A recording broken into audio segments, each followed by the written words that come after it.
Hi friends, कसे आहात सर्व? तर आजच्या ब्लॉगमध्ये तुमचं सर्वांचं स्वागत आहे आणि आपण आज बातचीत करणार आहोत सी-एस-के बद्दल. ज्या प्रकारे ते कन्झिक्युटिव्ह 3 मॅचेस हरलेले आहेत आणि यानंतर त्यांचं कमबॅक होणार का नाही आणि एम-एस धोनी टीममध्ये केव्हा येणार आणि किती मॅच नंतर येणार, याच्याबद्दल आपण बातचीत करणार आहोत. तर चला, लेट्स स्टार्ट.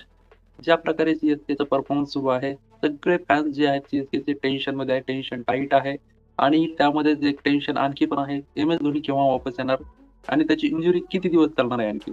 आणि सी-एस-केच्या परफॉर्मन्सबद्दल जर बोलायचं झालं, तर कन्झिक्युटिव्ह 3 मॅचेस हरलेले आहेत आणि त्यांचं कमबॅक कसं होणार? आणि कोण पाऊल उचलणार? स्वतः कोण परफॉर्मन्स करणार? जेणेकरून टीमला चांगल्या पोझिशनमध्ये घेऊन येईल. सर्वांचं लक्ष आहे संजू सॅमसनकडे, ऋतुराज गायकवाड, शुभम दुबे.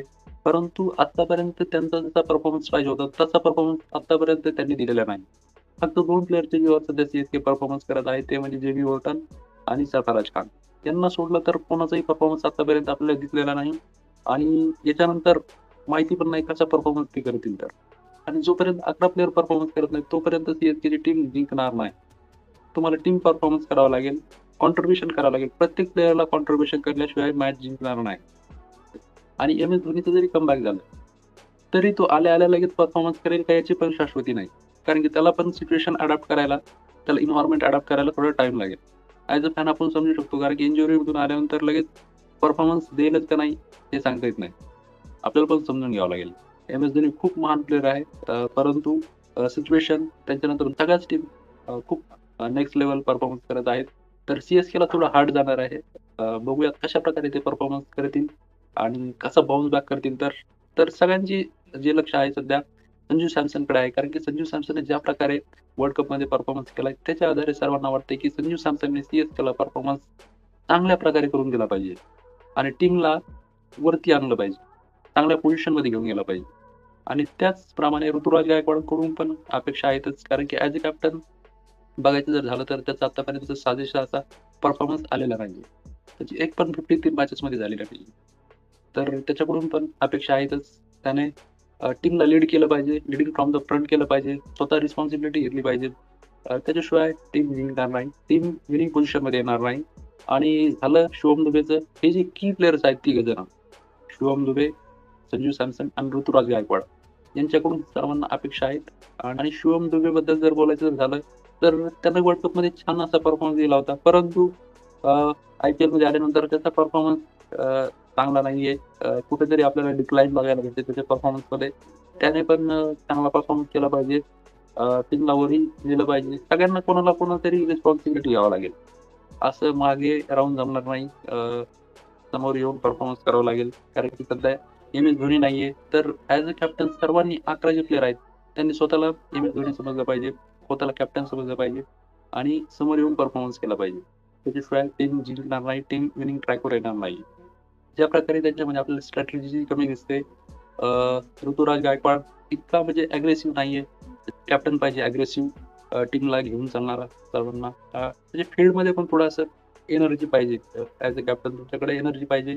म्हणजे जे प्लेयर्स आहेत तुमचे 11 त्यांच्यामध्ये पण एनर्जी भरता येईल आणि चांगला परफॉर्मन्स निघेल. जोपर्यंत तुमची एनर्जी डाऊन असेल, तुमचा मोरल जर डाऊन असेल, तर तुम्ही किती पण परफॉर्मन्स चांगला करा. ती जी नेक्स्ट टीम आहे, तुमचे अपोनंट, ते नक्कीच ते चेस पण करेल आणि डिफेंड पण करू शकते. तुम्हाला दुसऱ्या टीमवर डॉमिनन्स करावं लागेल, डॉमिनेट करावं लागेल.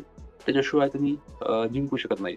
समजा तुम्ही जर बोर्डवर 250 जर रन लावले आणि तुमची बॉलिंग जर खराब असेल आणि तुमच्यामध्ये ते अग्रेशनच नसेल, तर तुम्ही मॅच नाही जिंकू शकत. तुम्हाला त्या स्पिरिटमध्ये तुम्हाला राहावं लागेल कंटिन्युअसली.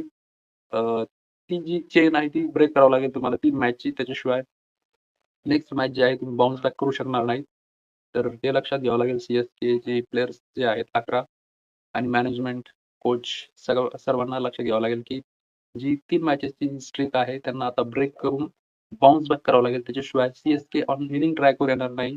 चांगल्या स्ट्रॅटेजीज त्यांना घेऊन यावं लागेल आणि एम-एस धोनीला जास्तीत जास्त जरी तो ऑन फील्ड नसेल, ऑफ फील्ड जरी असला तरी त्याच्याकडून जे स्ट्रॅटेजीज आहेत, काही ज्या त्रुटी आहेत त्याच्याकडून त्या चांगल्यारीत्या समजून घेणे आणि कशाप्रकारे ते एक्झिक्यूट करणे, त्याच्याकडून समजून घ्यावं लागेल. त्याच्याशिवाय सी-एस-केला ट्रॅकवर येणं थोडं अवघड वाटतंय. आणि सर्वांचं लक्ष आहे एम-एस धोनी केव्हा परत येणार आहे? इंजुरी त्याची किती आहे? किती दिवस चालणार आहे इंजुरी त्याची? आणि आल्यानंतर तो लगेच नेक्स्ट मॅचमध्ये परफॉर्मन्स करेल का? सर्व प्रश्न फॅन्सच्या मनात आहे. तर त्यांचं लवकरच आपण एक्सप्लेनेशन देणार आहोत आणि स्पेशल व्हिडिओ बनवणार आहे. तर सी बद्दल जर बोलायचं झालं तर ते कुठे कमी पडते नेमके? कशामुळं हारतात सी तर बोलायचं झालं तर ते इन्कन्सिस्टंट वाटतात, कॉन्फिडंट नाहीयेत. ज्या प्रकारे एम-एस धोनी सध्या प्लेइंग 11चा भाग नसल्यामुळे त्यांच्यामध्ये ते एनर्जी दिसत नाही, ते बूस्ट अप दिसत नाहीत. एनर्जी लो वाटते त्यांची, मॉरल त्यांचा डाऊन वाटतो. हे सगळे कारण असल्यामुळे थोडे ऑफ ट्रॅक झालेले आहेत. नक्कीच जोपर्यंत एम-एस धोनी येणार नाही प्लेइंग 11 मध्ये तोपर्यंत मला वाटते त्यांची स्थिती अशीच राहील. पण कुठे ना कुठेतरी त्यांनी स्वतःच एनालिसिस केलं पाहिजे. बाउन्स बॅक करावं लागेल त्यांना स्वतःच्या जीवावर. कारण की एम-एस धोनी ह्या सीझनमध्ये जरी आला, तरी नेक्स्ट सीझन तो खेळेल का नाही त्याची शाश्वती नाही. तर त्यांना स्वतःच्या बळावर परफॉर्मन्स करावा लागेल. मॅच जिंकावं लागतील. एम-एस धोनी त्यांना काही आयुष्यभरासाठी पुरणार नाही. आणि फॅन्सला पण समजून घ्यावं लागेल की विदाऊट एम-एस धोनी पण तुम्हाला सी-एस-केला सपोर्ट करावा लागेल. सध्या इतके फॅन्स दिसत नाहीत एम-एस धोनी नाही तर.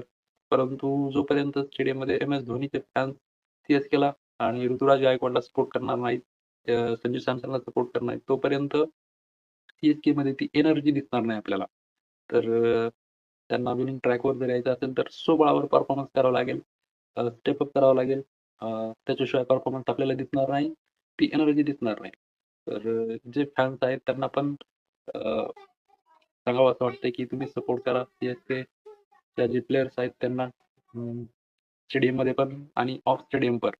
आणि बोलायचं जर झालं संजू सॅमसनबद्दल, त्याच्या बॅटिंगबद्दल, तर सध्या तो इन्कन्सिस्टंट वाटतोय. सध्या तो आउट ऑफ फॉर्म वाटतोय. परंतु अशा प्लेयरला फॉर्ममध्ये येण्यासाठी 1 किंवा 2 मॅचेस लागत असतात.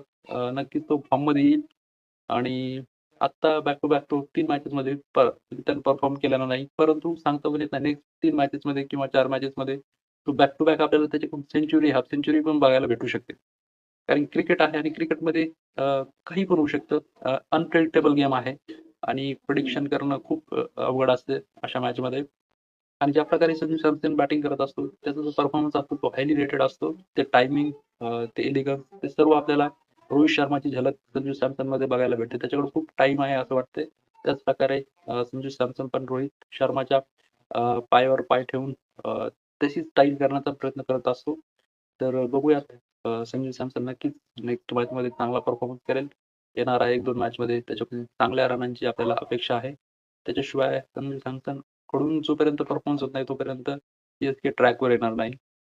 आणि ऋतुराज गायकवाडला पण मॅचमध्ये चांगला परफॉर्मन्स करावा लागणार आहे आणि स्ट्रॅटेजी ॲज अ कॅप्टन तुम्हाला स्ट्रॅटेजी वाढवावं लागतील तुमच्या. प्लॅन्स तुम्हाला घेऊन यावं लागेल नवीन-नवीन. त्याच्याशिवाय मॅच जिंकू शकणार नाही. बघूयात नेक्स्ट मॅचमध्ये सी कसा परफॉर्मन्स करायचा तर तो वही मिलते हैं नेक्स्ट वीडियो में. तब तक टेक केयर. बाय.